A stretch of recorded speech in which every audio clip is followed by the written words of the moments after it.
హైదరాబాద్ పుప్పాలగూడ పరిసరాల్లో 450 ఎకరాల్లో IT knowledge hub ఏర్పాటు చేయనున్నట్లు భట్టి విక్రమార్క తెలిపారు. పుప్పాలగూడ భూముల్లో ఐటీ హబ్ ఏర్పాటుపై డిప్యూటీ సీఎం భట్టి మంత్రులు సమీక్ష నిర్వహించారు. ఎమ్మెల్యేలు, ఎంపీలు, ఐఏఎస్లు, రెవెన్యూ, స్పెషల్ పోలీస్ సొసైటీలకు కేటాయించిన ఈ భూమిలో ఐటీ హబ్ను ఏర్పాటు చేస్తామన్నారు.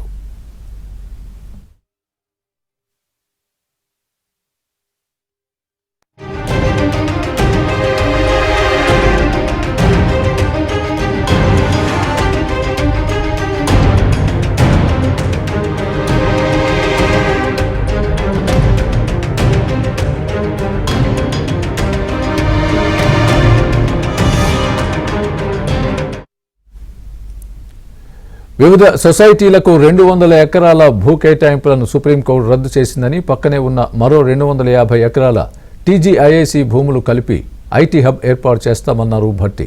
ఈ ఐటీ నాలెడ్జ్ హబ్తో 5 లక్షల మంది యువతకు ఉపాధి అవకాశాలు లభిస్తాయన్నారు భట్టి విక్రమార్క.